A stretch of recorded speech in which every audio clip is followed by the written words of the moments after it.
What is up, everybody? This is your boy, Teran Rodriguez, bringing you another edition of Set Point. And as always, we have ourselves a jam-packed show as we have a lot to get into in the world of volleyball, such as CSUN Men's Volleyball, doing it again, taking down UC Irvine at home. Did they get 2 wins for the price of 1, or did those anteaters bounce back? Also, how about LSU Beach Volleyball, taking down number 1 USC in the Death Volley tournament? Did they pick up some other notable wins along the way? Also, Orange Coast edges out Irvine Valley. Did those Lasers bounce back against Golden West, or were they 0 for 2 last week? Also, Huntington Beach wins the Clash of the Titans tournament in Hawaii, knocking off host Punahou. Are the Oilers for real in terms of the CIF Southern section, boys volleyball, up-and-coming playoffs? Also, we have some NAIA men's volleyball to preview, as number 1 Masters is a big week this week. Can they get the job done against 2 talented teams? Hand me a volleyball. Set the net, because I'm about to serve up some volleyball action here on Set Point. This is Teran Rodriguez bringing you another edition of Set Point here on IE Sports Radio, your direct feed for all that is sports.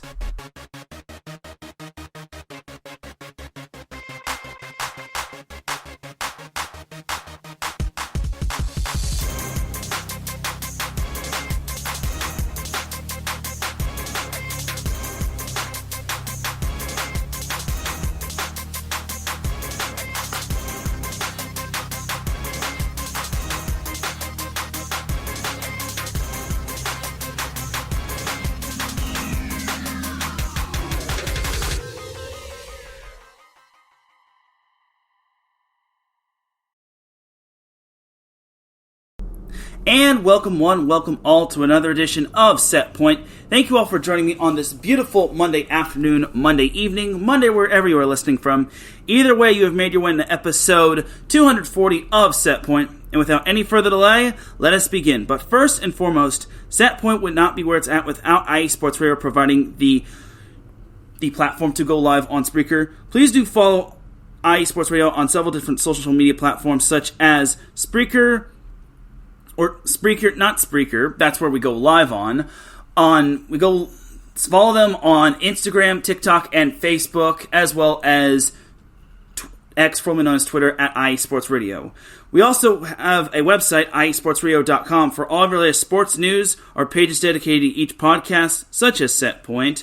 Our merchandise shop, where you can pick up tank tops because the weather is starting to rise, ladies and gentlemen. We also have t-shirts at the merchandise shop as well. And we also have, our website also has our Hall of Fame, our Fans of the Month, our pages dedicated to each podcast, our community forum, and our news feed, which gets updated primarily. For the last 9 years, going on 10 years in about a month and a half, IE Sports Radio has been bringing you amazing content, ranging from interviewing legendary athletes, coaches, and other authorized media personnel, to building tailor-made shows dedicated to all major sports cities around the country. Thank you to everyone for all of your support and for making IE Sports Radio your direct feed for all that sports. A huge shout out to our sponsor, Planet Jerky Premium Brisket Beef Jerky. Planet Jerky is the official jerky of the California League champion Lake Elsinore Storm back in 2022. The single-A affiliate of the San Diego Padres, mind you. This all-brisket jerky has gluten-free options, contains no MSG, no sodium nitrate, it's low in sugar, and high in protein. This is some of the best jerky you can get your hands on, and all you have to do is visit planetjerky.net and place your order. In addition, prices are slashed, and if you buy $50 or more worth of an order, you get it shipped for free. Once again, a huge shout out to our sponsor, Planet Jerky Premium Brisket Beef Jerky, the jerky that's on a whole other planet. Our second sponsor is Seal the Deal Wax Seals by Cecilia B. You just finished your very own wedding or baby shower invitations and you're looking for that extra special touch. Maybe you just wrote a letter to a relative or friend and you want to add their smile when they receive it. If that's the case, then Seal the Deal Wax Seals with Cecilia's handmade sealing wax stamps for invitations, letters, and gifts is just for you. You bring the deal, we'll bring the seal. That's their motto. Follow them on Instagram at @sealthedeal_wax stamps. And you can follow Set Point on social media at set_point IESR on X, formerly known as Twitter, and on Instagram at set_point IESR. And you can follow me, Teran Rodriguez, on Twitter, formerly known as, now known as X, at Teran Rodriguez1. Also, if you're listening live on Spreaker or you have access to Spreaker, definitely do give Set Point a little bit of a subscribe. Now, you're probably looking at if you're looking at this on the playback, there is something you will notice on Spreaker, and I need probably at least a minute or so of your time. There's something called a support button. Now, the support button, for what you're probably wondering, is it's basically you get to support Set Point, which delivers you all sorts of volleyball goodness, and it being a supporter of Set Point, and for any of our other shows on iSports Radio, costs $5. Now, for Set Point, I promise to give you all exclusive content and content from some of my past interviews that might not have made it to the social media world or has gotten lost in the sauce. But regardless, I promise you all, if you join the Subscribers Club or the Podcaster Support Club on Spreaker, you'll definitely be doing myself a favor, you'll be doing iSports Radio a favor, but more importantly, it'll mean so much that you will have supported me. The link is in the description if you want to support. It's only $5 a month, and again, you'll get access to exclusive content like interviews, maybe access to Set Point extra points, which will probably be under the premium special plans and exclusive content, all that sort of thing. So again, that's it only if you want to.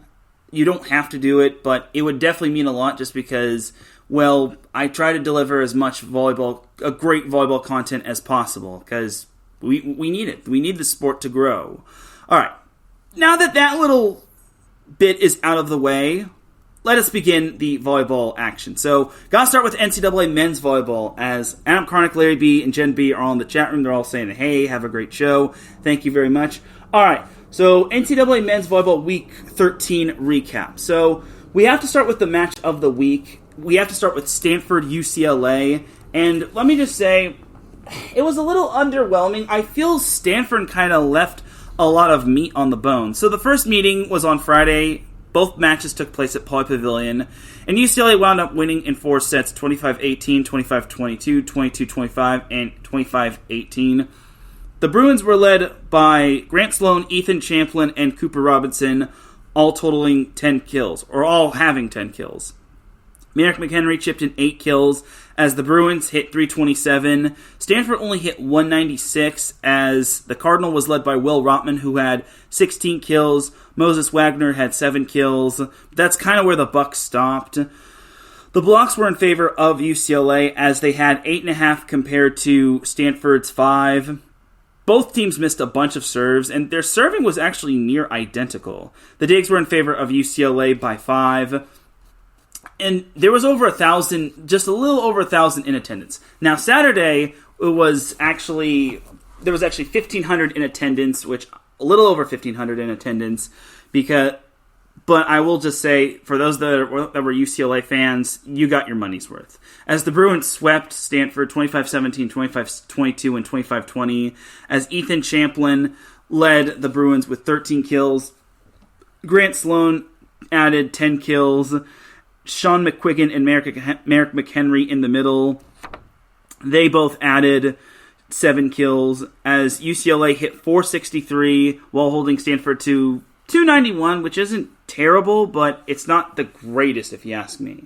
But regardless, it is what it was. So there you have it right there. And the digs were not high. This was not really a high defensive matchup. It was more offensive orientated. Both teams combined for 23 digs, and as a team, both teams combined for 5.5 blocks. But UCLA, the true statistic that the Bruins dominated in was service aces. They had 11 in a 3-set match. That's just crazy. Stanford, on the other hand, they were led by Will Rotman, who had 8 kills. There were a bunch of other players that got 3 kills and 4 kills. Again, UCLA held Stanford to only 291. And against UCLA on the road, you kind of gotta,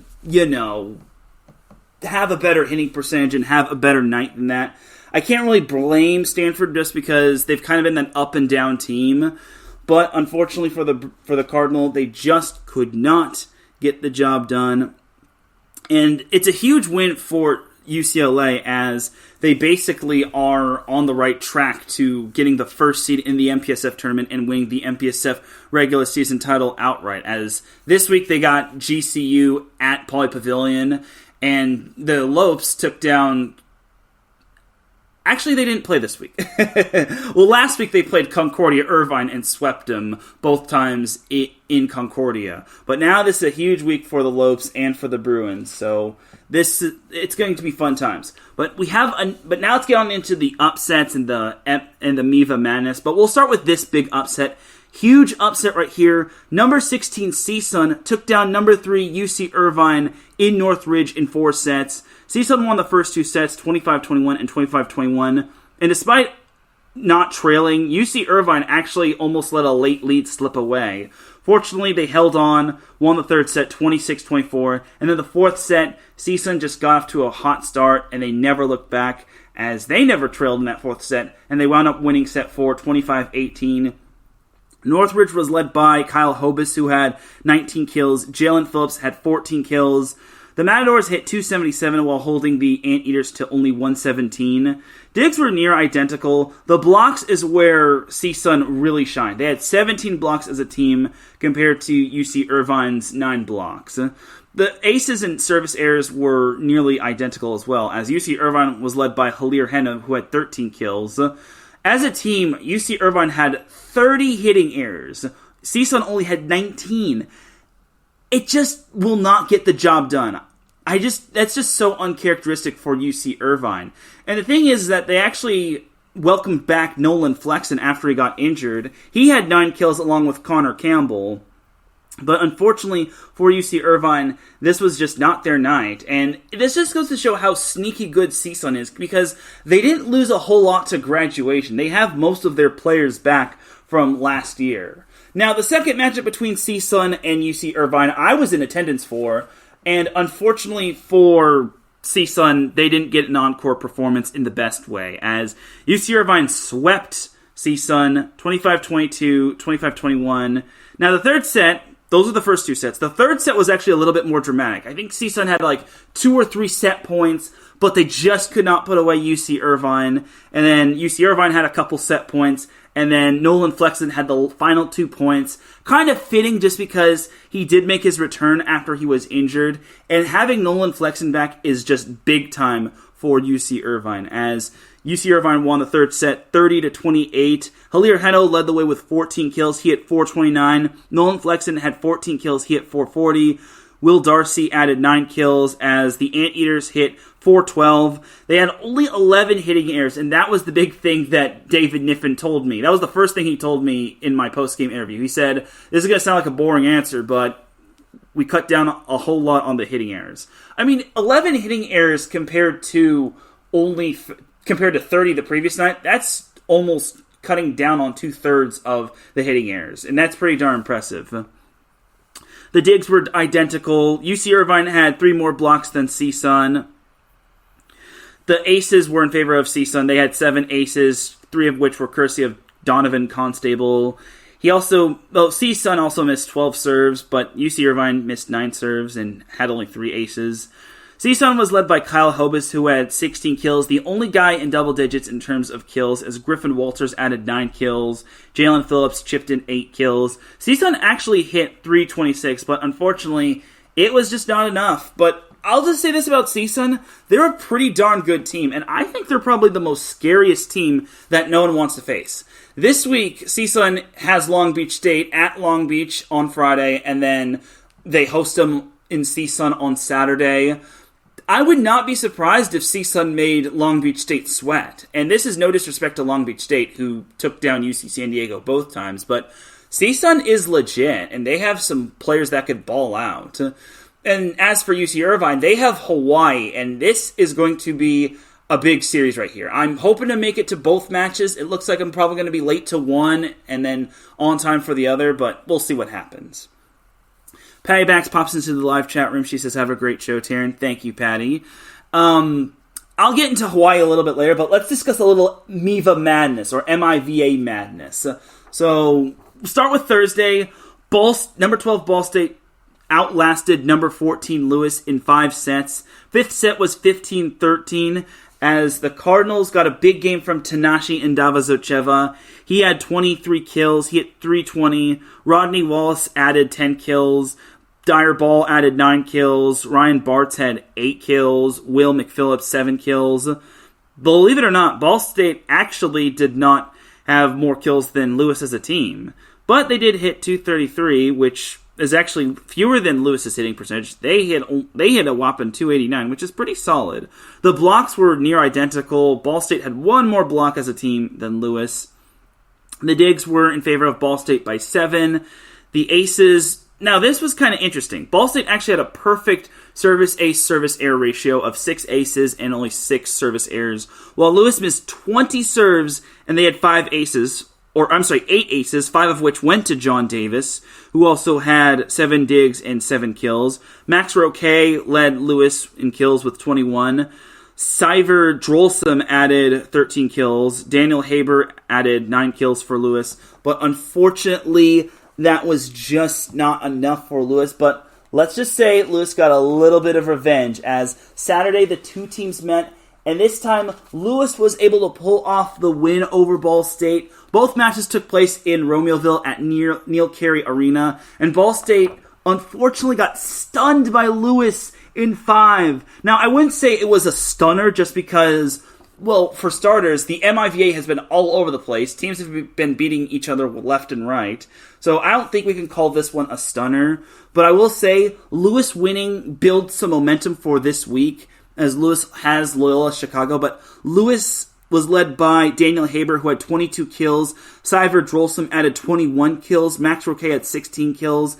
2 players in double digits in terms of kills. They had 73 kills as a team, while Ball State had 65. Lewis hit 346 while holding Ball State to a strong 320. But the blocks were in favor of Lewis. They had 12 to Ball State's 5. Lewis edged out Ball State in terms of the dig department by 1. Lewis cut down also on the service errors. They only had 13 as opposed to having 20 the previous match. Ball State was led by Tanashi Ndavazocheva, who had 20 kills. Aaron Hernandez, not the football player, he had 12 kills. Trevor Phillips added 8 kills. Braden Savitsky Lind added 7 kills. Now, Ball State is still on the path of being the number 1 seed of the MIVA tournament, because if you're the number 1 seed, you get to host. You get to host the whole shebang. Well, not the whole shebang, but you get to host up until the semifinals. Semifinals and finals you get to host. And that's the big thing right there. Now, Ball State only needs to win one more match, and this week they have Quincy, which is basically at the bottom of the totem pole, and they also have McKendree. It took me a little while, but both matches are at home, and that's huge for Ball State because, well, they control their own destiny. The only way Ball State does not get the number 1 seed is if they lose out, and then Loyola winds up winning out, or Ohio State manages to pull out a miracle out of nowhere. So there you have it right there. Circling the wagons back to Thursday, we had Ohio State outlasting McKendree in 5 sets. That was a huge win for those Buckeyes as Kyle Toon and Shane Wetzel led the way with 15 kills each. Cole Young added 10 kills. Jacob Pastor had 8 kills on only 13 swings. So I will say this about Ohio State. They looked a lot more balanced in this match. Also, Ben Putnam added 8 kills. The digs were heavily in favor of Ohio State. They had 61 compared to McKendree's 37. The blocks were in favor of McKendree. They had 13.5 blocks compared to Ohio State's 10.5 blocks. The serving battle went to Ohio State, 8 aces to McKendree's 5. Ohio State had 15 service errors, which McKendree had 6 more of. Tyler Tripp led McKendree with 20 kills. Kevin Shuley added 12 kills. De'Aaron McCraney added 10 kills. Unfortunately, it was not enough as Ohio State managed to win that one. But on Saturday, Ohio State, how did they respond to that win? Unfortunately, they lost in 4 to Lindenwood. Lindenwood of all teams. Lindenwood was my team of the week because of this top 10 win. I want to say it's been a hot minute since Lindenwood last pulled off a top 10 win, but this was their first of the season, and Lindenwood celebrating their senior night. They took the first 2 sets, 25-23 in close fashion. Then Ohio State kind of shook off the cobwebs and dust, and they took that third set 25-20, but Lindenwood was able to hold on in that fourth set, take the fourth 25-21. The Lions were led by Ian Schuler, who had 16 kills. Clay Weeder had 15 kills. A.J. Lewis, 10 kills. The Lions barely hit under Ohio State's hitting percentage, as Lindenwood hit 286 compared to Ohio State's 290. Digs were actually near identical. Ohio State, I wouldn't say they dominated the block category, but they had 9 blocks compared to Lindenwood's 7. Service aces were near identical, and Lindenwood missed 4 more serves than Ohio State. Ohio State was led by Shane Wetzel, who had 14 kills. Cole Young and Kyle Toon both had 9 kills. Jacob Pastor only had 5 kills on 9 swings. Now, Jacob Pastor might still be injured, and he might not be 100% because he's not his monstrous self. So if I'm Ohio State, I get him as healthy as possible. Now, this week, Ohio State hosts McKendree, so it's round 2 between the Bearcats and the Buckeyes, and that's actually their last MIVA conference play match. So we shall see what happens with the Buckeyes. I imagine they'll probably get 3rd, if not 2nd, unless Lewis takes down Loyola, but I digress. So jumping to the EIVA, this happened on Saturday where, oh man, this was a big upset right here. Okay, maybe not big, but George Mason, they're flying under the radar, and I actually did not know this. George Mason is undefeated at Eagle Bank Arena, and they continued that trend as the number 19 Patriots took down the number 15 Tigers in 5 sets. Huge win for George Mason as Omar Hoyos led the way with 14 kills. Jack Bowles, Colin Heath, and Sam Peters all had 12 kills each. The Patriots hit 336, while Princeton only hit 271, which isn't too terrible. The blocks was won by George Mason as they had 13 blocks compared to Princeton's 7 blocks. Both teams didn't have the greatest night in terms of serving the ball, and the digs were pretty much identical, as Princeton was led by Ben Harrington, who had 21 kills. Nahiro Omene added 12 kills, and Jameson Vaccaro added 10 kills. So my takeaway is this. Oh, Princeton. I don't know how they lost this one. I get it. George Mason is undefeated when playing at Fairfax, but you have to win these types of matches. And that might have been the dagger in terms of Princeton. Now, in terms of getting the top seed in the EIVA tournament. Now, I will say this: Princeton not getting the top seed isn't too terrible, but they have to get 2nd or 3rd, because if they get 4th, then they could possibly be seeing Penn State in the EIVA semifinals. But you all have to remember, Princeton did upset Penn State in the EIVA semifinals back in 2022. Yes, 2022, and they were able to win the EIVA tournament. So we'll see what happens with Princeton. But oh man, what a terrible, terrible time to lose. But Princeton has one more match after this. George Mason this week, they have Harvard, which lost twice to Penn State, which I'll be getting into in a little bit. But the EIVA, it's pretty much going to go through Penn State. As Penn State, like I mentioned, they took down Harvard. This week they're at Charleston. If they win both matches, then they pretty much are near a lock to clinching the EIVA regular season title, as well as the top seed in the EIVA tournament. They could clinch all that if George Mason slips up against Harvard, but we'll see what happens. And Mikey Two Guns, thank you for popping into the chat room. He says, here to get caught up on the latest volleyball news, and he says, what's EIVA? Well, the EIVA is a conference. It's the Eastern Intercollegiate Volleyball Association. So it's basically a conference in NCAA men's volleyball. And it's basically one of the Power 5 conferences. The other is the Conference of Carolinas, the Big West, the MPSF, Mountain Pacific Sports Federation Conference, and the MIVA, the Midwestern Intercollegiate Volleyball Association. So those are what those conference acronyms mean. For Mikey Two Guns asking in the chat room.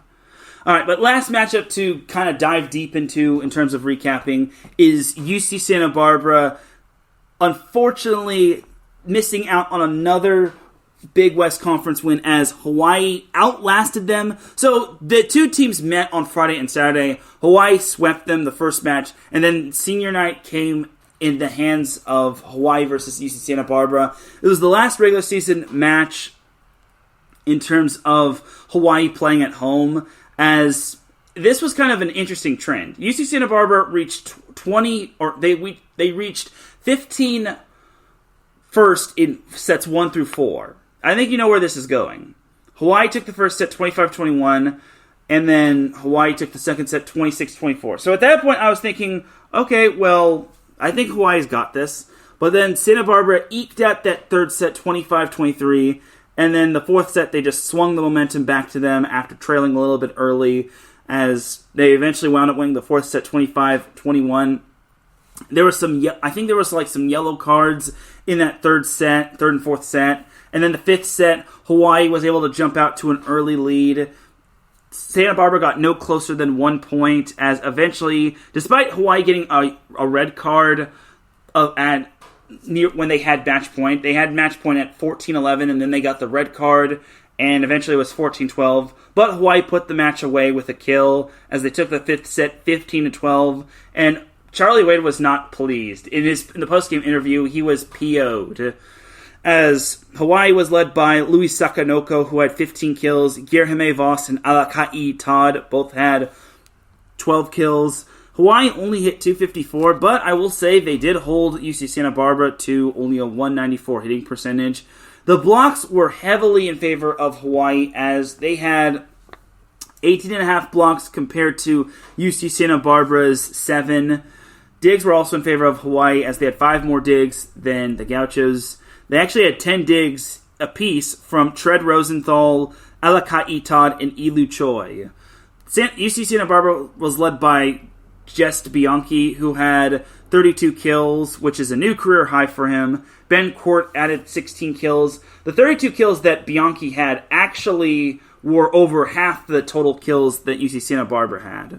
Unfortunately, they just could not pull out the win, as they're just kind of reeling at this point. They unfortunately don't have a Big West Conference win, which is super unfortunate for them, but it is what it is. All right, but that's that for some of the deep dive NCAA men's volleyball matches to go over. Some other notable matches that happened were Long Beach State took down UC San Diego, like I mentioned earlier. And then UCLA, like I mentioned, they took down Stanford. Pepperdine took down USC in 4. Now, that was kind of interesting. I kind of was a little disappointed in USC just because I thought USC was a whole lot better than that, and especially when they were playing at Galen Center. But sadly, USC has just been on a little bit of a slide ever since taking down Concordia Irvine twice. So for USC, after having a week off, they unfortunately did not get the job done against those pesky Pepperdine Waves. It's looking like USC is going to probably be the 6th seed of the NCAA tournament, the MPSF tournament, as they get to host the tournament. But the big thing to note is that the third best team in the MPSF is probably going to be BYU, which they actually host. So we'll see what happens with USC going forward. But I think that is pretty much it for all of the notable matches to watch from the notable matches from last week in Week 13. We'll circle the wagons back to the preview of Week 14 as we are nearing the end of conference play in terms of non-conference tournament matches. But let's get on into that AVCA coaches poll. So Long Beach State is still holding steady at number 1. They had all first-place votes. UCLA is number 2. Grand Canyon and Hawaii both went up to 3 and 4 respectively, as UC Irvine went down to 5. 6, 7, 8, 9, and 10 were BYU going up 1, Stanford going down 1, Pepperdine holding steady at 8, Penn State going up 1, and Ohio State, after their loss to Lindenwood, they fell down to 10. Ball State moved up to 1. Loyola Chicago went up 1 to 12. USC went down 2. Lewis State put at 14. CSUN moved up to 15. George Mason moved up 3 spots, which is the biggest jump of all of the teams in the AVCA coaches poll. They moved up to 16. Princeton moved down 2 to 17. McKendree stayed put at 18. UC San Diego also moved down twice to 19. And Purdue Fort Wayne, they moved into the top 20. They've kind of been under the radar. I think Purdue Fort Wayne is kind of a machine when it comes to some of their matches. And they're such a sneaky good team. John Dydrich is a talent unmatched, if you ask me. He's probably one of the reasons why Purdue Fort Wayne is definitely not fighting at... He's one of the reasons why Purdue Fort Wayne isn't fighting at the bottom for last place in the MIVA. But Purdue Fort Wayne, they have some solid wins. They have some good wins over some teams here and there, like Penn State. That was a big win. They also took a set off Hawaii. As I mentioned before, they have a win over McKendree, 2 wins over McKendree when they were receiving votes, mind you. And then they swept Ohio State a couple weeks ago. That was big right there. They took Ball State to 5 sets. So for Purdue Fort Wayne, they're certainly not a bad team. It's just that they're kind of overshadowed by some of the other teams. But that is that for the AVCA coaches poll. Let's jump on into the off the block national media poll. So this was from last Tuesday, as tomorrow's poll for Week 13 will get released. Long Beach State was 1. They had 8 more points than UCLA. I'm surprised UCLA is nearing UCLA in terms of points. This is for media poll for people like myself to vote on. UCLA went up 1. Grand Canyon went up to 3. Hawaii moved down. Well, they moved down 1 spot to number 4. UC Irvine stayed put at 5. BYU was 6 outright. Penn State was 7 outright. Pepperdine stayed put at 8. Ohio State jumped from not being ranked in the top 10 to being ranked at number 9. And then Ball State and Stanford both caboosed number 10. Here's who I voted for this week in terms of the off-the-block men's volleyball media poll. Long Beach State at 1, UCLA 2, Grand Canyon 3, Hawaii 4, UC Irvine 5, BYU 6, Penn State 7, Pepperdine 8, Ball State 9, Stanford 10. I took out Ohio State just because I just can't keep them in that top 10. I think Ball State, even though they split against Lewis, they still control their own destiny in terms of the MIVA and the number 1 overall seed in the regular season title. And Stanford, you're probably wondering, well, why do you have Stanford in your top 10 when they're sub 500? Well, Stanford has played a very tough schedule. I would not be surprised if all of their opponents that they played were currently ranked. Or were formerly ranked. But I digress in that regard. Stanford this week, I want to say they have a bye because USC plays BYU, Grand Canyon plays UCLA. That's going to be a huge one right there for the MPSF crown. If not, then Stanford is playing Concordia Irvine, and BYU probably has a week off. But because BYU played Concordia Irvine last week. But I'm not looking at the schedule. I'm just speculating based off of what I've seen, but I digress.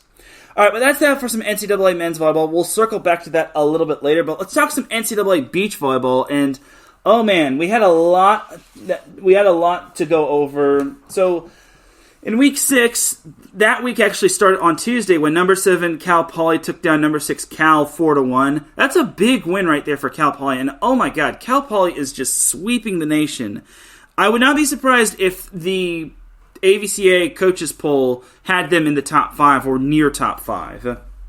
Then Friday, there was the Death Volley Invitational. Number 1 USC took down number 4 TCU 5-0. Number 2 UCLA took down number 5 Florida State 5-0. Number 6 Cal took down number 10 LSU 4-1. Number 1 USC took down number 17 FAU or Florida Atlantic 5-0. Number 5, Florida State took down number 6, Cal 4-1. Number 2, UCLA took down number 4, TCU 5-0. And then number 3, Stanford took down number 10, LSU 5-0 as well. So that was that for the first day of the Death Volley Invitational. Also, we had Grand Canyon hosting a beach volleyball little round-robin thing as Arizona took down number 16 Grand Canyon, or number 19 Arizona took down number 16 Grand Canyon 3-2. And then number 18 Stetson took down number 19 Arizona 3-2. Now for Saturday. Saturday in the Death Volley Invitational, we had number 4 TCU taking down number 6 Cal 3-2. Number 3 Stanford edged out number 4 TCU 3-2, and then number 3 Stanford also edged out number 5 Florida State 3-2. This was the big upset of the weekend and the big upset of the Death Volley Invitational. Number 10 LSU upset number 1 USC 3-2. They actually clinched it when they were up 2-1, and then they clinched the duel altogether when they won a third set match. I want to say it was on the fourth court, but all in all, it was a huge win for LSU. Oh man, just what a tough loss for USC. They're probably going to go down probably to like number 2, if not number 3, but we'll see what happens, as this week USC actually has the Pac-12 North Invitational, but that's for a little bit later. So, number 2, UCLA took down number 17 FAU 4-1. Number 1, USC bounced back from their loss to LSU and took down number 5 Florida State 4-1. Number 6 Cal took down number 17 FAU 4-1. And then number 2, UCLA took down number 10 LSU 5-0. So, the Death Volley Invitational only had one upset, and that was courtesy of LSU defeating USC. And then also all of the West Coast teams, or the teams from California, almost all went undefeated. The only one that did not go undefeated was USC, which was a big bummer. Actually Cal also didn't go undefeated as well, as they went 2-2 in the Death Volley Invitational. But Stanford, UCLA, and USC, they went a combined 11-1 in the Death Volley Invitational, so c'est la vie. But I imagine UCLA is going to be number 1. I'm not sure who will be number 2 between USC and Stanford. I imagine it's going to be UCLA 1, maybe USC 2, and then Stanford 3. But that's going to depend on what the AVCA votes on. And then as for the AVCA coaches poll from last week, so again, these are released Tuesday. I do my show every Monday. So USC was still number 1 in last week's poll. UCLA was 2, Stanford was 3, TCU was 4, Florida State was 5, Cal Poly, Long Beach State, LMU, and LSU were 6 through 10. Hawaii was 11, Arizona State was 12, Washington was 13, FIU was 14, Georgia State was 15, Grand Canyon was 16, Florida Atlantic, or FAU, was 17, Stetson was 18, Arizona was 19, and Texas A&M Corpus Christi is 20. So that is that for the AVCA Coaches Poll for Beach Volleyball, or the National Collegiate Beach Volleyball AVCA Coaches Poll rankings. Alright, so now for the NCAA Beach Volleyball Week 7 matches to watch for, or duels to watch for. So they're all going to be, the notable ones are on Friday and Saturday, as Friday, you have LMU versus FIU. That's going to be a pretty good one. Texas A&M Corpus Christi taking on FAU as well. That's a good one. Then the Pac-12 North Invitational. Get used to that being the last time you'll be hearing that, because next season, it's going to be a whole lot different. On Friday, you have Cal taking on Arizona. You have Arizona State taking on USC, Stanford taking on Washington, UCLA taking on Cal, Arizona State taking on Washington, and Stanford taking on USC. That's going to be the big one right there. Stanford taking on USC. Oh, that's going to be a barn burner. And that's only some of the ranked Pac-12 matches in the Pac-12 North Invitational.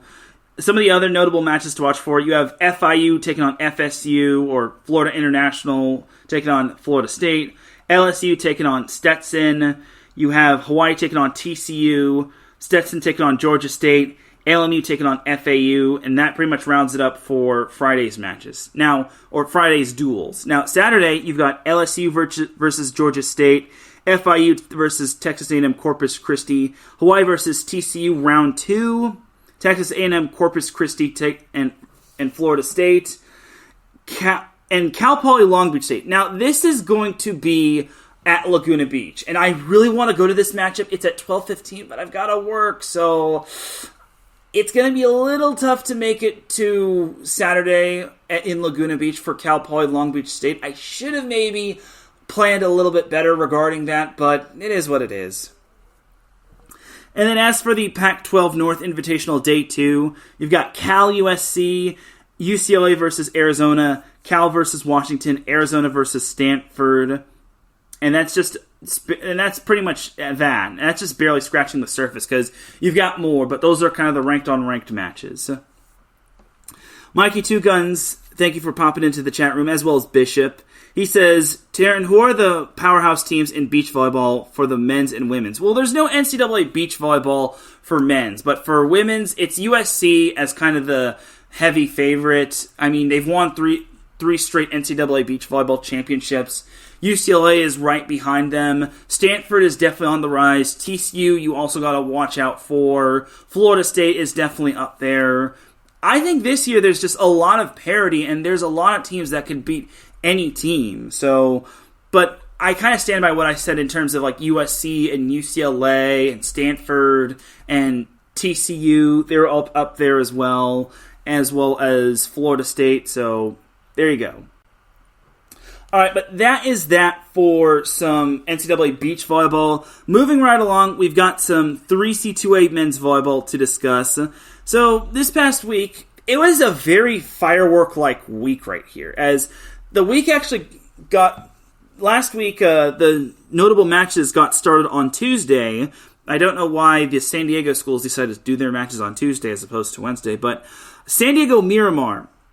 Well, I should actually go over the top 10, barring it has changed, which it hasn't. It hasn't been updated since March 20th, but probably because of spring break. But anyway, number 10 San Diego Miramar upset number 2 San Diego Mesa in 5, 20-25, 27-25, 25-18, 17-25, and 15-10. That's a huge win for Miramar, and such a back-breaking loss for San Diego Mesa. But Miramar is actually legit. They're not that terrible, if you ask me. They're better than what their ranking dictates, as Nicholas Everett led San Diego Miramar with 20 kills. Noah Lim added 15 kills. Mesa was led by Trevor Clark, who had 14 kills. As for the team summaries, Mesa hit 243, but Miramar hit 138. I'm surprised that Miramar wound up winning, even though they had a low hitting percentage. In terms of the serve, according to this, San Diego Mesa did not miss a serve. Now, this kind of implies a couple things. One, San Diego Mesa has high accuracy in terms of serving. Or two, San Diego Mesa was not serving aggressive at all. And in the men's side of things, you have to serve aggressive if you want to be successful. Yes, San Diego Miramar had 18 service errors, but they also had 10 aces, where San Diego Mesa only had 4 service aces. Or, in terms of San Diego Mesa having 0 service errors, maybe they just didn't take down service errors because reasons. Anyway, but the blocks were in favor of Mesa. They had 7 blocks to Miramar's 5. And I will just say, I don't think this will hurt San Diego Mesa too much. I think in the grand scheme of things, they might go down to number 3. Because you're about to see why. But that was only the first big upset in terms of 3C2A men's volleyball, or that was the first big match of the week from last week. But a match that I attended last week was Orange Coast hosting Irvine Valley. This was the battle for first place in the Orange Empire Conference, and OCC edged out IVC 25-23, 21-25, 23-25, 25-15, and 15-7. Now, the second set, OCC was actually up by as many as 7, and then IVC really turned on the gas, and they really served tough. The problem for IVC is that they didn't have a single player crack double digits in terms of kills. Their highest kill leader was Drake Goring and Damon Koyman, both having 8 kills. You know your offense is struggling when your kill leaders only have 8 kills, and you have no players at double-digit kills. Now, it also could imply that OCC was serving really tough, but I could also apply that to it just looked a little iffy, if you ask me. I know they're running a 6-2 offense, but I think Rory Jones kind of shafted the 6-2 offense, went with 5-1 with Bryce Dvorak. But all in all, I just don't think that... I mean, IVC, I think, kind of ran out of gas after that third set. I think IVC definitely is a good team, but the problem is you can't run out of gas on the road in a big-time match like that.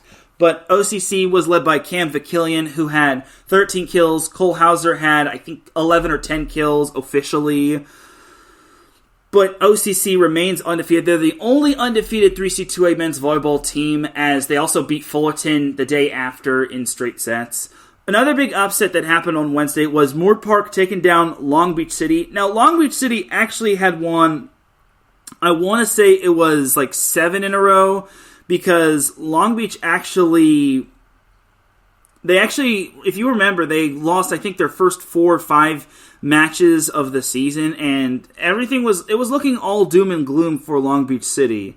But they wound up rattling off, they lost their first 5 matches of the season. They wound up winning 8 in a row. They vaulted all the way up to number 5 in the most recent coaches poll. And then they lost to Moore Park, which, oh my god, what a tough loss for Long Beach City. But they rebounded nicely on Friday, taking down Santa Monica in 4 sets. And Long Beach City still has the upper hand against Santa Monica. They're still leading the Western State Conference by 1 match. And I'm fairly certain Long Beach City is going to win that conference. Long Beach City only has, I think, they have Antelope Valley this week, and then they have El Camino the night after, and then they close off the regular season against L.A. Pierce, which those 3 teams that I just mentioned, they're not in the top 4, so Long Beach City controls their destiny. I also got word that Long Beach City had been dealing with injuries, but honestly, I think Long Beach is still going to be fine. The only way they don't win the conference is if they collapse and crumble, which should not be the case. So, at best, I think Long Beach City gets the 5 seed, which, even though they win their conference, they're still going to be on the road. Oh, man. Talk about a punch to the face. But that was that for Wednesday's notable matches. But Friday, we had another big matchup, I also was about to say, Thursday we had another big match, which, like I said, OCC wound up taking down Fullerton. But this was the big upset in the 3C2A men's volleyball world. We had Golden West backdoor sweeping Irvine Valley, as on the road, mind you. They lost the first 2 sets, 24-26 and 23-25, but Golden West wound up winning the next 3 sets, 25-19, 25-17, and 15-12. It was a huge win for Golden West. It's been a long minute since Golden West has beaten Irvine Valley. Their last win against the Lasers came in 2016, and that year, Golden West wound up going to the Final Four of the 3C2A state playoffs, which is just the SoCal regionals because there's no NorCal teams, but I digress. But that was a different format back then. But beating Golden West was such a huge win for those Rustlers, as unfortunately we didn't get their box scores. As for Irvine Valley, they were led by Grant Dvorak and Matt Reed, both having 11 kills. Dvorak also chipped in 25 assists. But I'm just wondering, where is Damon Koyman only had 6 kills and he hit negative 188. Your best player cannot have that hitting percentage. And Zach McIntyre, he hit only 28 as a hitting percentage and he had 8 kills. It's just not ideal for Irvine Valley to have those numbers. They only hit 135 as a team. They had 29 hitting errors. They had 17 service errors, only 5 aces, which I guess isn't too terrible. And they only had 5 blocks. So Irvine Valley really kind of let that one slip through their fingers after they were up 2-0. At home, mind you. So with Irvine Valley losing that one, they're actually 2 games back of Orange Coast for first place in the Orange Empire Conference. And oh man, that's just gotta sting if you're Irvine Valley. Because Irvine Valley was 1 game back of Orange Coast, and Golden West was 2 games back of Orange Coast. But with Golden West winning, they and Irvine Valley are logjammed. So I imagine Golden West and Irvine Valley are going to be the 3 and 4 seeds in no particular order.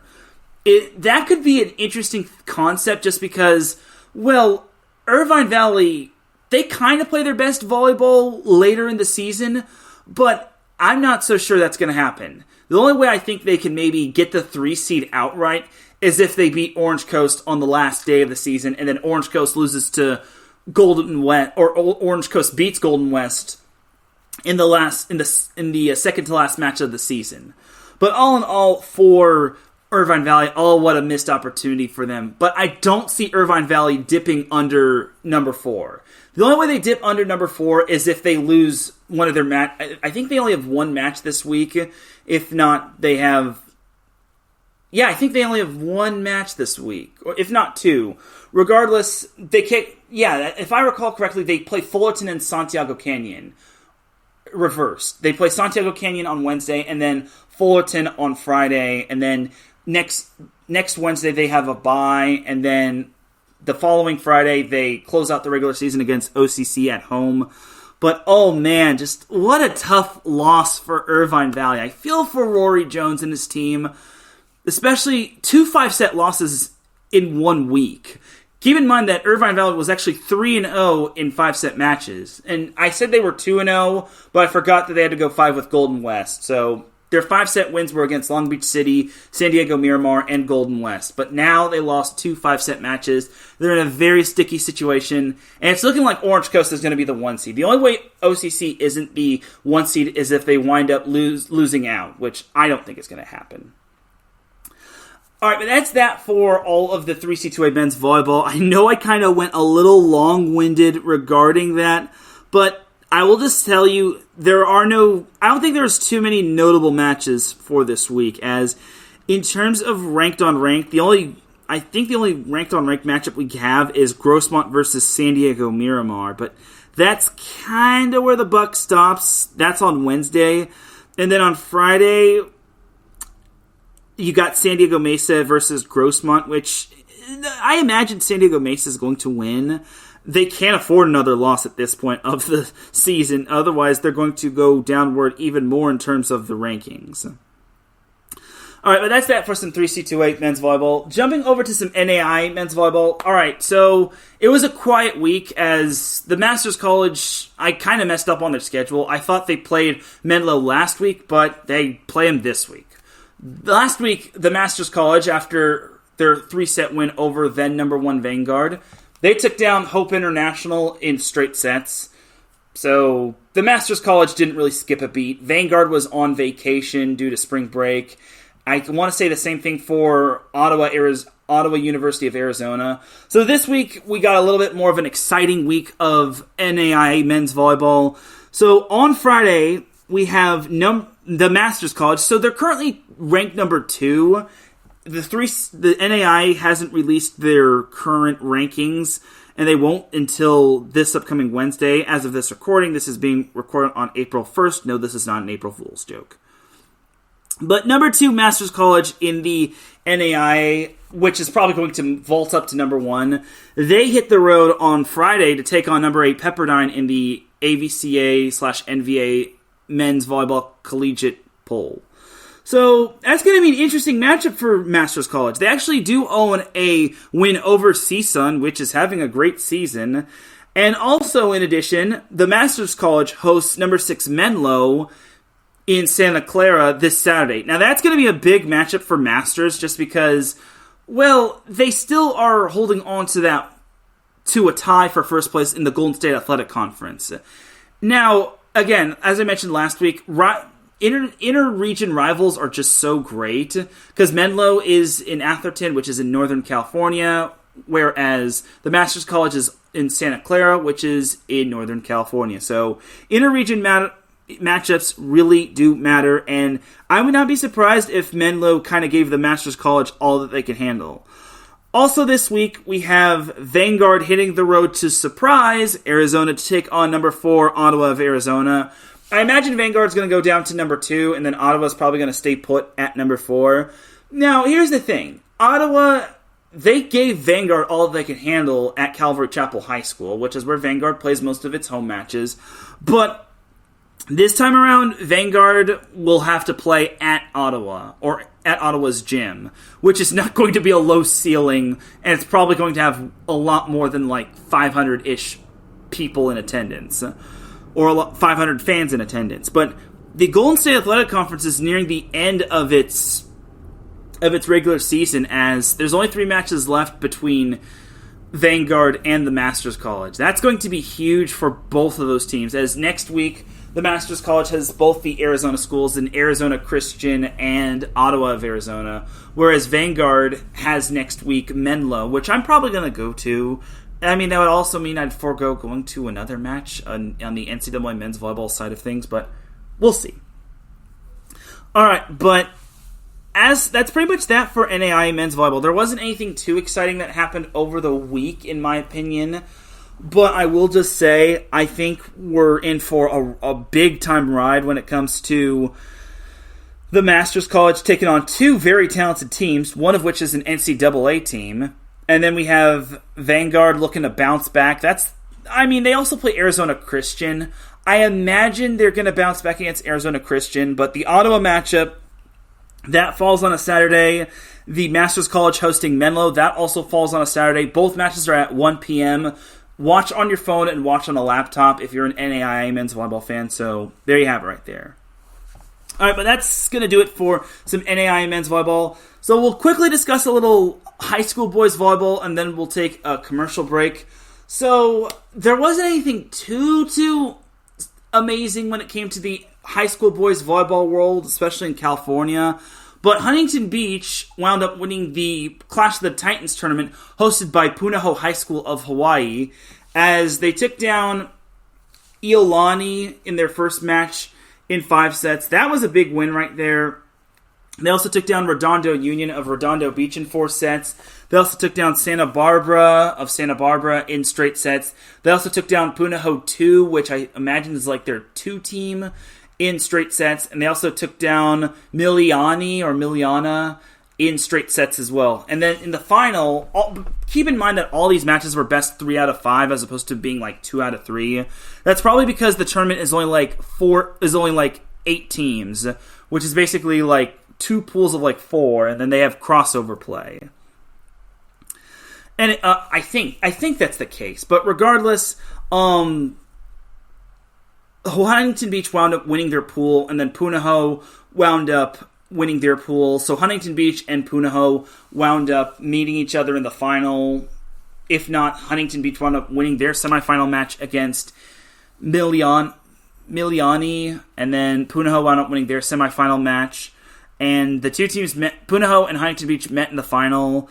It wasn't as big and raucous as Punahou matches are, because Punahou matches, let me tell you, they can actually fill up. I saw on a live stream, and the first 2 sets were actually kind of close. It looked like Huntington Beach was going to lose the first set, but they actually dodged a couple set points, and they wound up taking the first set 29-27. They also took the second set, I want to say it was like 25-23.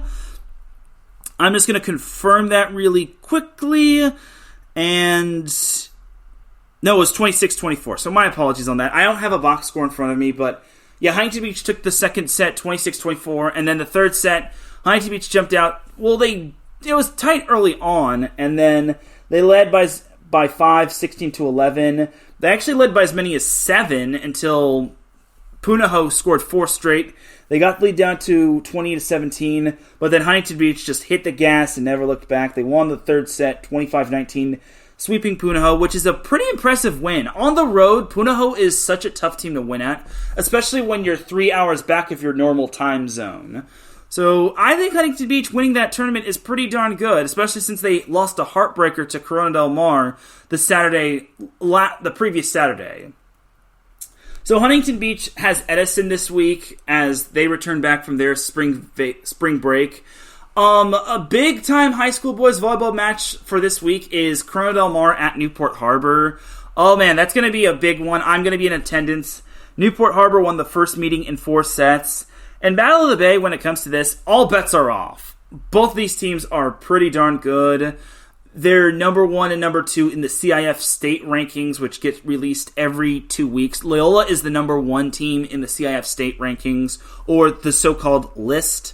But I will just say, Battle of the Bay is going to be such a barn burner on Wednesday. I hate that it has to be on a Wednesday. I wish it could be on a Friday just because, well, for starters, both those teams don't have any Friday matches, but I don't know. But that's kind of some of the top volleyball matches to watch for, in my opinion. That's definitely, according to Max Preps, I will just say, they have Newport Harbor as the number 1 ranked team. Let's see if Newport Harbor can hold that serve in terms of being the number 1 ranked team. But that's going to do it for high school boys volleyball. We'll take a quick break. When we come back, we'll have some Pro Volleyball Federation to discuss, and then we'll have some NCAA men's volleyball week 14 to discuss. So keep it locked here. You are listening to Set Point here on IE Sports Radio, your direct feed for all that sports. We'll be right back after this.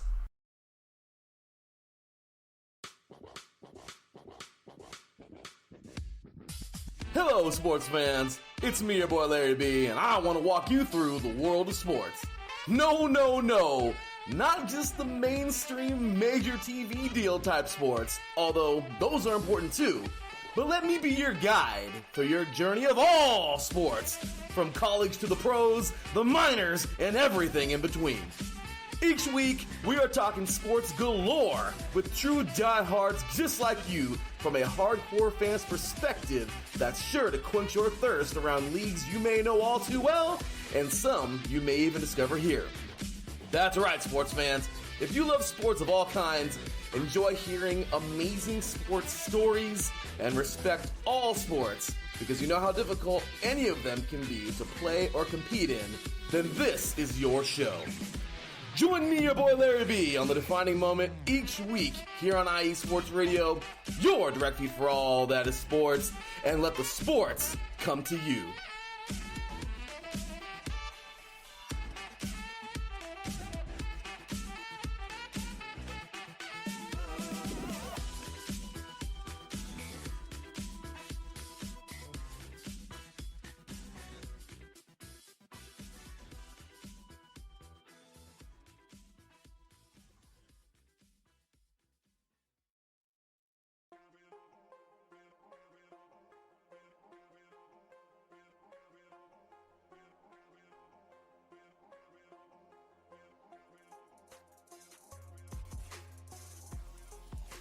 Hello, ladies and sinners.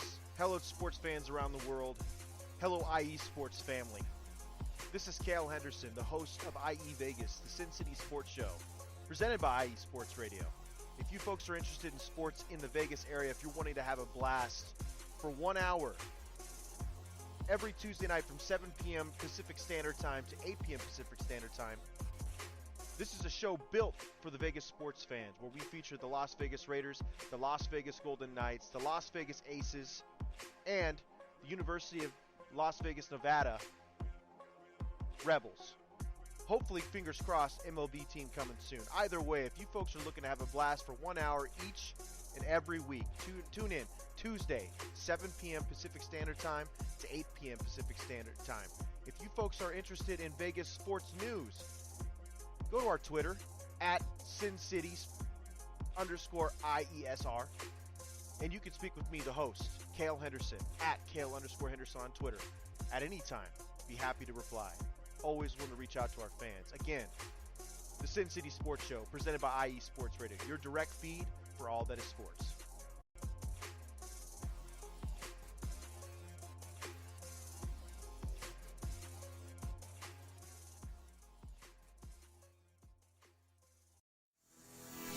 Sports fans, do you like teams that are tough, cities that are tougher, and fan bases that are passionate about their teams? How about teams that are historic and stadiums that are iconic? Then you belong in Chicago, and you need to check out Chi-Town Weekly. Join me, Adam Kernan, every week as we keep up with all things Chicago sports. Bears, Bulls, Blackhawks, Cubs, White Sox. We'll cover them all, plus more. The Windy City is always buzzing, and we'll keep you up on all the big games and major stories. So tune in to Chi-Town Weekly every week right here on IE Sports Radio, your direct feed for all that is sports.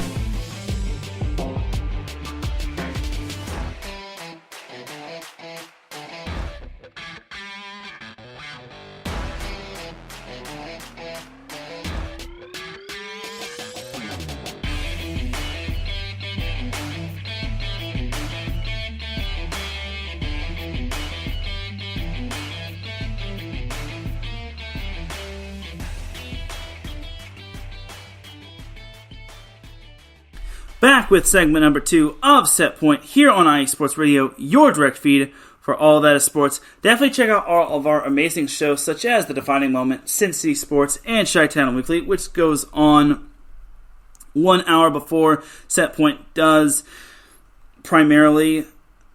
But we are back with the second half of Set Point. So let's discuss a little Pro Volleyball Federation, as y'all are probably going to hear me say this yet again. The Pro Volleyball Federation has a match the same time and day that I'm doing Set Point. So if you're listening live, you kind of know my pain. But their match just got done approximately 54 minutes ago. So they just ended right before I got on air. So I'm going to be one match short in terms of recapping week number 10, which makes me sad face. But it is what it is, and we got to roll with the punches. So let's discuss some Week 10 Pro Volleyball Federation. So there was actually a lot of Pro Volleyball Federation matches this week. There was, I want to say, 7 if my math is correct. Well, 7 before Easter, and then tonight there was 1 to close off Week 10. But for Week 10, it actually started last Tuesday, where the Grand Rapids Rise took down the Las Vegas Thrill 25-22, 24-26, 25-17, and 30-28. Amelia Dimitrova led the Rise with 21 kills. Claire Chaussee added 16 kills and 11 digs. Ashley Evans had 50 assists and 13 digs, and Sarah Sponsel added 24 digs. Kat Bell led the Thrill with 20 kills and 16 digs. Kenneth Sauer had 11 kills. Alicia Glass-Childress had 48 assists and 10 digs. And Kylie Murr added 22 digs. Now, the unfortunate thing for the Thrill is that the fourth set, they actually led 22-19, and they led 24-22, and they had 4 set points altogether. But unfortunately for the Thrill, they just could not force that 5th set, as the Rise, being the semi-talented team that they are, they're kind of iffy, kind of not. They were able to snag that match from the Las Vegas Thrill, and it was say goodnight Gracie after that, and that is how the Grand Rapids Rise took down the Las Vegas Thrill. So my quick takeaway for that matchup is this: the Thrill missed out on a chance to at least push it to 5, and then the Rise, I will just say, I'm actually impressed that they actually won a deuce match, because they were struggling when it came to those deuce matches or the 2-point wins or losses in a set. So for them to win that 4th set 30-28, I gotta give them a tip of the hat right there. And then on Wednesday, okay, this is kind of a running theme. There were actually quite a bit of sweeps that happened. This was one of them. The Atlanta Vibe swept the Columbus Fury 25-16, 25-15, and 25-17. The Vibe had 4 different players with 10 or more kills. That is an offense that is not going to be struggling anytime soon. Excuse me for one quick second. Sorry, I had a quick sneeze right there. But Lekator member Monet led the Vibe with 12 kills. Anna Lazareva added 11 kills and 12 digs. Leah Edmond and Shelly Fanning both had 10 kills. Marley Montserrat had 40 assists and 14 digs, and Morgan Hentz added 12 digs. Columbus was led by Megan Courtney, who had 8 kills and 7 digs. She was kind of the only one that stood out offensively, while Tori Stringer added 25 assists and 7 digs. I don't have too much of a takeaway from that matchup. It's just that I was very surprised Columbus Fury got stomped, but keep in mind this was, I want to say this was at Gas South. Was this at Gas South Arena in Atlanta, Georgia? Yes, it was. So yeah, but now that I saw that it was at Gas South Arena, the Vibe beating the Fury, that's kind of not surprising. But the Fury had such an off night. Man, oh man, that was ugly for them. Then Thursday, we had this comedic matchup. The Omaha Supernovas hosted the Grand Rapids Rise, and surprisingly, it didn't crack 10,000 fans in attendance. It actually had like about 7,500-ish, according to Lincoln Arneal, who covers a lot of Omaha/Nebraska volleyball. But the Omaha Supernovas wound up winning the first set 27-25. Now, the Rise, oh man.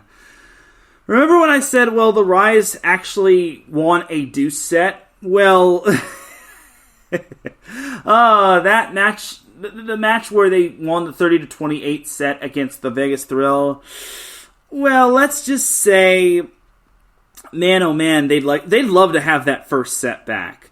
The Supernovas actually trailed 22-19, but they managed to take the first set 27-25. So, if you're the Grand Rapids Rise, how do you let this happen?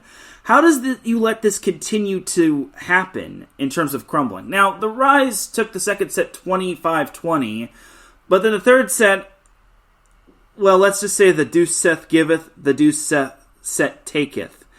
And I'm just going to say this. The Supernovas took the third set 30-28. As the Supernovas also dodged a set point from the Rise, and they ended the set on a 3-0 run. So, translation, the Rise had set point at 28-27, but they just couldn't close. And you gotta be sick if you're a Grand Rapids Rise fan. And I basically said it on X. I don't understand how Grand Rapids can't close out these deuce sets. I actually heard on the broadcast, or the live stream, that the Grand Rapids Rise are, I want to say it's like 5-16 on that day, when they, 5-16, maybe 5-17 in deuce sets.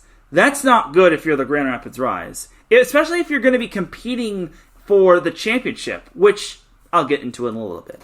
But the Supernovas wound up taking the fourth set 25-22, winning the match 3-1. Brooke Nunaviller had the 20-20 match, 24 kills, 22 digs. Jess Landsman added 13 kills, 3 blocks, and 8 digs. Paige Briggs, who came off the bench, she added 11 kills and she hit 550. Sydney Hilly had 51 assists, 15 digs, and 5 kills. Kendall White added 18 digs. The Rise were led by Amelia Dimitrova, who had 23 kills, 16 digs, 2 aces, and 2 blocks. Claire Chaussee also added 16 kills, 11 digs, 2 blocks, and an ace for the Rise. Ashley Evans added 49 assists and 9 digs, and Sarah Sponsel added 18 digs for the Rise. My takeaway for the Rise is this: just when we all thought that the Rise were getting better at deuce sets, they're not. This kind of is the level of talent between the Supernovas and the Rise. Like, the Rise definitely have talent, but the Supernovas are so much more higher in terms of talent and level of just overall gameplay. And this is no knock on the Rise, but I will just say, the Supernovas are a machine. The defense that they play, chef's kiss. Then Friday we had the Orlando Valkyries sweeping the Columbus Crew at Nationwide Arena, 25-19, 25-15, and 25-17. The Valkyries were led by Adora Ane, who had 17 kills. She had 590 and she had 8 digs. Shania Joseph added 12 kills and 14 digs. Carly Scott added 12 kills, and Wilma Rivera had 6 service aces, 41 assists, and 10 digs. Reagan Cooper led the Fury with 10 kills on a 560 hitting percentage. Asia O'Neal added 8 kills on a 530 hitting percentage. Tori Dilfer, she had 24 assists and 11 digs, and Valeria Leone added 11 digs. I'm very surprised that the Columbus Crew didn't lose by a whole lot worse than that, but at least they had a better outing offensively. At least it wasn't they had a player crack double digits in terms of kills, but unfortunately for the Fury, they just could not keep up with the Valkyries. And that's kind of a costly loss, just because the Valkyries, the Fury, and the Thrill are kind of in that bubble where they're all fighting for that final playoff spot. I want to say the Rise can possibly get the 3rd seed, but a little bit later on that. And then Saturday, the Omaha Supernovas swept the Vegas Thrill 25-19, 25-17, and 25-21 at CHA Health Center. Brooke Nunaviller had 11 kills. Christina Vuchkova added 8 kills and 2 blocks. Paige Briggs had 8 kills and 10 digs. Sydney Hilly had 35 assists and 11 digs. The Thrill were led by Hannah Maddox, who had 6 kills and 3 blocks. Kenna Sauer added 5 kills and 12 digs. Kat Bell had 10 digs and 4 kills. Alicia Glass-Childress added 25 assists and 8 digs. It was to the point where the Thrill actually did not play with a libero. Yeah, the Thrill need to get a libero, and they also need to get Molly McCage back. If they get Molly McCage back, they might actually have a shot. But, yikes. Tough times for the Thrill. And then also on Saturday, there was a doubleheader. In addition to Omaha sweeping Vegas, there was the Atlanta Vibe just rolling past the San Diego Mojo 25-15, 25-17, and 25-21. Leah Edmond led the Vibe with 12 kills. Anna Lazareva added 9 kills to go along with 2 blocks. Edmond also had 2 blocks and an ace. Both players had an ace. Marley Montserrat added 35 assists and 8 digs, and Morgan Hentz added 14 digs. Temi Thomas Ailara led the Mojo with 11 kills and 7 digs. Nutsara Tomcom had 24 assists, and Shara Venegas had 11 digs. That's kind of where the buck stopped for the Mojo. Honestly, they were playing on the road. I was not surprised that the Mojo kind of got whomped all over. But it is what it is sometimes, and that's just how matches go. And it sucks for the Mojo that it's just been tough times for them, but oh well. So on Monday, being today, as of this recording, we had the Atlanta Vibe taking down the Grand Rapids Rise in 4 sets. I'm just going to give a quick synopsis of this matchup. I didn't get to see all of this matchup, but I'm not too surprised that the Vibe wound up winning. I was a little surprised that it had to go 4, but at the same time, the Rise were the home team. They played at Van Andel Arena, home of Michigan State, as the set scores were 25-23, 25-10, 18-25, and 25-23. I'd have to go back and look at all that matchup just because, while I was preparing for this podcast, and unfortunately I didn't get a chance to look at all of this match. But long story short, there's a reason why the Vibe are the best team in the league. As looking at the standings, the Vibe are 2 matches ahead of the Omaha Supernovas because they've played 2 more matches than them. The Vibe are 12-4. The Omaha Supernovas are 10-4. The Grand Rapids Rise are 6-7. The Orlando Valkyries are 6-8, as those 2 occupy 3 and 4. Columbus Fury is 5-7, the Vegas Thrill is 5-10, and the San Diego Mojo is bringing up that rear at 3-7. Although they've played the fewest amount of matches of the 7 teams in the Pro Volleyball Federation. Alright, but that's that for that little matchup. So, Week 11 starts tomorrow, as of this recording. This is being recorded on Monday, April 1st. So, the Omaha Supernovas head down to the Viejas Arena to take on the San Diego Mojo in San Diego. Oh man, I wish I didn't have plans on Tuesday. I'd maybe go to this, but sadly I do. So, the Mojo are in for a tough time against the Supernovas. I would not be surprised if the Supernovas wound up sweeping the Mojo. But the Mojo have nothing left to lose. But for the Supernovas, they need all the wins they can get to keep up with the Atlanta Vibe. But we'll see what happens. Then Thursday, we have the Columbus Fury heading down to the land of volleyball to take on the Omaha Supernovas at CHI Health Center. Alright, so if I recall correctly, this is the second meeting between the Supernovas and the Fury. The first meeting wound up going to the Fury, which wound up beating the Supernovas in 4 sets. As long as the Fury get good nights from Reagan Cooper and Asia O'Neal and Megan Courtney Lush, I think the Fury might have a shot, but they're playing in CHI Health Center.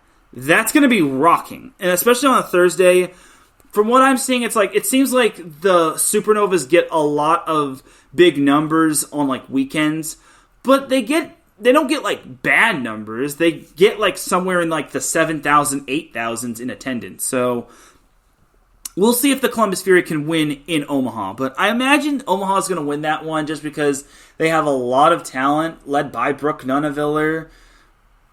So, and then Betty De La Cruz. So we'll see what happens with the Omaha Supernovas. Then Saturday we have the Orlando Valkyries heading down to the Grand Rapids to take on the Grand Rapids Rise in Van Andel Arena. All right, remember what I was talking about in regards to the Valkyries, the Thrill, and the Rise? Those 3 teams that I just mentioned, and then I guess we could throw in the Columbus Fury. They're all fighting for the 3 and 4 spot. Nothing against San Diego, but I just don't think they're in that echelon of they're going to be competing with the likes of the Valkyries and the Rise and the Thrill and the Fury. But I will say this. This is going to be a great matchup. I think this can go either way with the Valkyries. The Valkyries did get back on track against the Fury, but I want to see how they do against a pretty legitimate opponent. I think Grand Rapids Rise still is that team. They're probably the third best team as long as they're consistent and they win those deuce sets that seem to elude them.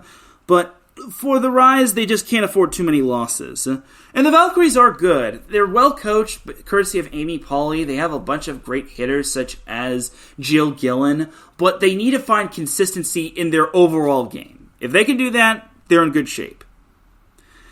And then Sunday, we have the Columbus Fury heading down to San Diego to take on the San Diego Mojo at Viejas Arena. I mean, I have Sunday off, so maybe I could attend that matchup. Maybe. We'll see. But for the Mojo, here's the thing. I don't want to be disrespectful to them, but if there's ever a time to win, it would probably be now. But if the Fury get all their players healthy and they're all on the court and they're all available, I just don't see how the Mojo win this matchup. I think the Fury are pretty much better than the Mojo. I'm not trying to rag on the Mojo. I think the Mojo definitely have a solid team, but I will just say, looking at the Columbus Fury on paper, they just look more solid if you ask me. And that's, again, no knock on the Mojo, but I just think looking at Columbus Fury, they just have a much better advantage. The problem is that they just have been injury-riddled and whatnot. The Mojo have kind of had those moments, but hopefully for their sake, this is kind of the match where they can turn the key and get the ignition going, but we'll see. And then next Monday, to close out Week 11, we have the Atlanta Vibe heading down to Sin City to take on the Vegas Thrill at Dollar Loan Center. As long as the Vibe play their game, they can take down the Thrill. I'm not trying to discredit the Thrill, but they seem to be battling the injury bug quite a bit. This is where having Molly McCage would really help them out. And they need to actually have a libero. If they don't have a libero, I just don't see their consistency in terms of their team overall. But I will just say, the Vibe should probably win this one. I don't think the Thrill is better than the Vibe, especially when Leah Edmond is on her A game and whatnot, so we'll see. Maybe I'm wrong, maybe I'm not. And that'll do it for the Week 11 preview. Before I move on from the Pro Volleyball Federation, I actually did get word, and this actually was released last Thursday, I want to say, if not last Wednesday. They actually were going to release this on Tuesday, but they never got around to it. But the Pro Volleyball Federation announced that the CHA Health Center in Omaha, Nebraska is hosting the Pro Volleyball Federation semifinals and championship match, which the winning team gets $1 million. I think that'll be divided into all the players. But I will just say the semifinals are going to be on Wednesday, and then the championship match. The championship will be on a Saturday, which I imagine that's going to be on May 18th, which is the first week of the AVP. Oh, God, help me. Oh, great. That's not good. But it's kind of fitting that the CHI Health Center would be hosting the Pro Volleyball Federation championship match and the semifinals, because volleyball in Nebraska hits much more different than volleyball elsewhere. Not trying to take a shot at like California or especially Hawaii, but I will just say volleyball in Nebraska, oh man, it hits so much more differently. Now, this is no knock on the Pro Volleyball Federation doing this, but I will say it seems a little slightly unfair that Omaha, which is one of the best teams in the league, they get to host. Now, I know that's kind of a little far-fetched, and I know they want to have the big numbers in terms of attendance, but I kind of think that's a little unfair for the other three teams that make it. Because, let's be honest, Omaha is going to make the playoffs. If they don't make the playoffs, I'd be perplexed. But in my opinion, I just feel that maybe they could have had a little bit more of a neutral site. I don't know. Maybe they could have picked like a much bigger facility. I'm certain they would not have gone to California. If they had gone to like maybe Long Beach or Poly Pavilion or Galen Center or the Brent Event Center, that would have been criminal right there. But I think that's a great destination to have for that. The CHI Health Center is perfect just because, well, like I said, volleyball in Nebraska hits much more different than volleyball elsewhere. All right, but that's going to do it for the Pro Volleyball Federation portion of the show. Now let's move on to the NCAA men's volleyball matches to watch for in Week 14. This is the last week before conference tournaments begin, as the MIVA next week will be starting its conference tournament. All right, so the ranked-on-ranked action begins on Thursday when McKendree heads down to Columbus to take on number 10 Ohio State. This is going to be a fun matchup right here. The two teams went 5 last week. I imagine Ohio State is going to be playing this to either get themselves fine-tuned for the tournament next week. I imagine their senior night is going to be against, I think it's Maryville, which is nowhere near their conference. But McKendree could use a little bit of a tune-up as well. Obviously, they lost in 5 to Ohio State last week, but I will say they're definitely a team to watch for. They're a threat in the MIVA in its conference tournament. Also on Thursday, we have number 14 Lewis heading to Fort Wayne to take on number 20 Purdue Fort Wayne.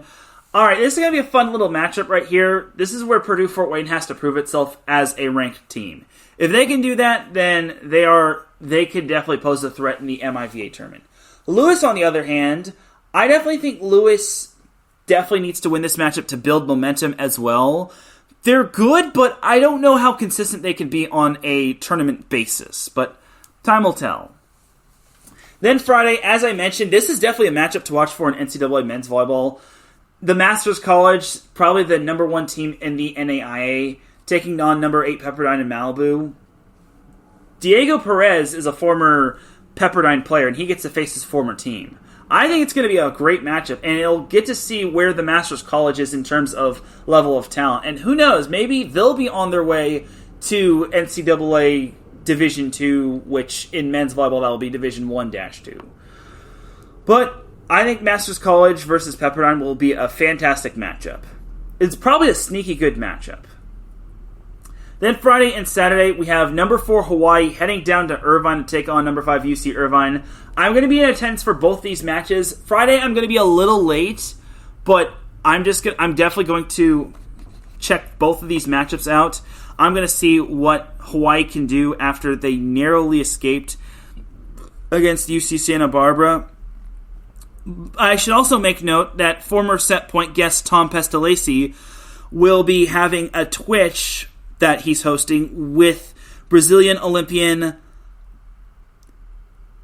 Celso Calache and USA Men's Volleyball National Team Coordinator Nate No. And the match is at 7 p.m. Pacific Time, 4 p.m. Hawaii time. But as for this matchup, this is big right here for both teams. This can determine who is the second seed in the Big West Conference Tournament. And for Irvine, if they don't win both these matches, then it makes Long Beach State's job a whole lot easier to win the Big West Conference regular season title and be the number 1 seed. Speaking of Long Beach State, they play CSUN on Friday in Long Beach and Saturday in Northridge. Again, don't be surprised if Long Beach State sweats this one out against CSUN. CSUN is such a scrappy team, and Kyle Hobus is so fantastically athletic. If I'm Long Beach State, I'm really watching that film, hitting the weight room, and just not underestimating CSUN. They're well coached. Theo Edwards does an amazing job with that team. And honestly, he could possibly make himself a candidate for Big West Conference Coach of the Year. And then Friday and Saturday, we have number 6 BYU heading down to Southern California to take on number 13 USC. All right, for USC, this is senior night week for them. And I'm just going to say, they need some momentum. If they can't win against this matchup, if they can't win once against BYU, or if they can't win once against Stanford next week, they're going to be in a lot of trouble come MPSF tournament time, because I imagine BYU is going to be finishing 3rd. If not, it might be Pepperdine or Stanford. But USC needs to get some big-time wins, because beating Concordia of Irvine, and this is no knock against the Eagles, it's not really going to go far on your resume. And honestly, for USC, they really need a marquee win. They have not had a marquee win ever since beating UC Irvine. And the thing is, it's their last regular season week in the Galen Center. Next week, they're at Stanford, and then they play in the MPSF tournament. And I kind of told this to Jeff Nygaard when I interviewed him for Set Point Extra Points. I won't be seeing USC in the first round of the MPSF tournament because I've got PA announcing. But I told him that if they can get to the semifinals, then I'll for sure be there. That being said, they have to beat BYU and Stanford to improve their seeding in the MPSF tournament. It's huge for USC, not just because it's senior night for them, but they need a marquee win. They're a bit overdue. They haven't had a marquee win ever since I attended their match against UC Irvine at Galen Center, but I digress in that regard. Then we have the match and series of the week, and this one is a huge one. Number 3 GCU heads down to Los Angeles to take on number 2 UCLA. It's a top 3 matchup. What more can I say to this? UCLA, whoever wins this matchup, whoever goes 2-0 is probably winning the MPSF. If GCU goes 2-0, they pretty much have the MPSF title on lock. If UCLA wins, then they pretty much have the MPSF regular season title on lock, as well as the number 1 seed.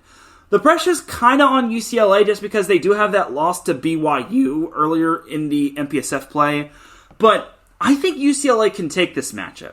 Grand Canyon, against the stiffer competition, they just don't look as amazing as they were in their other matches. But as long as GCU serves really tough, because that's kind of their strength. If they serve tough, Grand Canyon is definitely... They can definitely win matches. That's how they were able to beat a majority of their opponents, like BYU. And Marcus Losgrade is in the chat room. He's saying, GCU, GCU. Well, it's definitely doable for them to win. And I know, Marcus, that's something you kind of hold near and dear to you. But I will say, this is so big for GCU because... the following week, they play Pepperdine, which they should probably win, but UCLA is the big focus. Heck, even a split in the series could help GCU go far. Because if they split, they still have a 1-game lead over UCLA in the MPSF standings, and they would get that bye into the semifinals. And heck, it would also help GCU's chances of being an at-large in the event where, let's say, GCU doesn't win the MPSF tournament, and let's say UCLA does. That would definitely help GCU become an at-large for the NCAA tournament, because their only losses are to UC Irvine and Hawaii, both of which are still in the top 5. So, Marcus says, I remember when Pepperdine was so much better than GCU. Yeah, but GCU has got some stud players.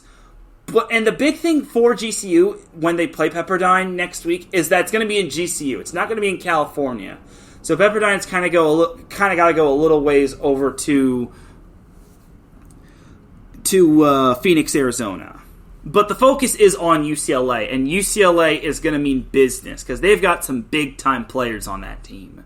So as long as GCU serves tough, they get the ball to Camden Gianni, and they're able to slow down UCLA's big-time offense led by Ethan Champlin, I think they have a good shot at winning at least one matchup.